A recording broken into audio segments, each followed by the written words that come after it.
আসসালামু আলাইকুম। আজকে দুন্দুল আর গাডি দিয়ে ইলিশ মাছ রান্না করব। আপনাদের সাথে শেয়ার করব। সঙ্গে থাকবেন কিভাবে রান্না করি। আমি যেভাবে রান্না করি এভাবেই আপনাদেরকে দেখাই। আসলে আপনারা হয়তো অন্যভাবে রান্না করে খেতে পারেন। সবাই তো একরকম রান্না করে খায় না।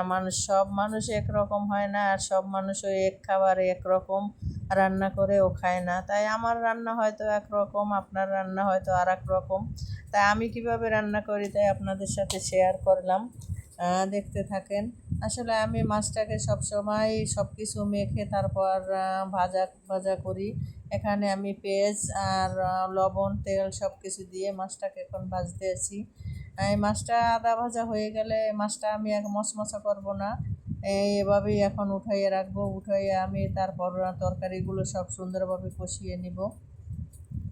আর এভাবে মাছ ভাজাটা ঘ্রাণটা অন্যরকম আসে, একবার খেয়ে দেখবেন। বিশ্বাস না হলে ঘ্রাণটা এমনের পেট ভরে যাবে। এত সুন্দর ঘ্রাণ আসে একসাথে যদি পেঁয়াজ মরিচ সব কিছু মিলিয়ে একসাথে ভাজাভাজি করেন।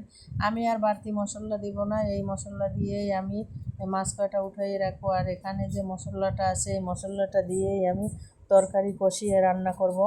আসলে আমার মাছ ভাজা অন্যরকম করে আমি মাছ ভাজি, আপনারা কীরকম ভাজেন জানি না। আমার মাছ ভাজা এমনই, সব কিছু মিশিয়ে একসাথে ভাজা ভাজা করি।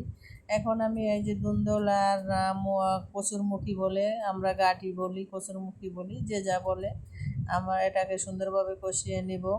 আর দুন্দল তো অনেক পছন্দের। দুন্দল কিন্তু ইলিশ মাছ দিয়ে কই মাছ দিয়ে রান্না করলে সেই স্বাদ লাগে। আমিও পছন্দ করি দুন্দুলের তরকারি। তাই কিছু গাঁটি দিলাম, কিছু দুলদুল দিলাম, দিয়ে আমি এগুলো সুন্দরভাবে কষাইয়ে নেব। দেখেন একটু একটু কষানো প্রায় হয়ে গেছে। কষানো হয়ে গেলে আমি কিছুটা ঝোল দিয়ে দিব। ঝোল দিয়ে একটু ডেকে তারপর আমি পরে মাছগুলো দিয়ে দিব।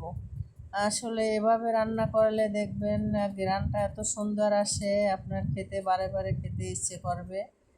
কে কীভাবে রান্না করেন জানি না, আমি এভাবে রান্না করি। আর এখানে আমি আবার একটা আলু দিয়ে দিছি, এই যে দেখেন, এই যে দেখালাম একটা আলু দিয়ে দিছি। আর দুন্দুল আলুটা দেওয়ার কারণ আছে, আমার ছেলে কোনো তরকারি খায় না, উনি আলু আর মাছ ছাড়া গোছ ছাড়া কোনো তরকারি খাবে না। তাই ওর যেই তরকারি রান্না করি ওর ভিতরে একটা আলু দিয়ে দিই। আমি এখানে একটা আলু দিয়ে দিছি। ওই আলুটা আমার তরকারি রান্না হয়ে গেলে ওরে আলুটা উঠিয়ে দিব। করে দেখেন কত সুন্দর কালার আসছে এখনই।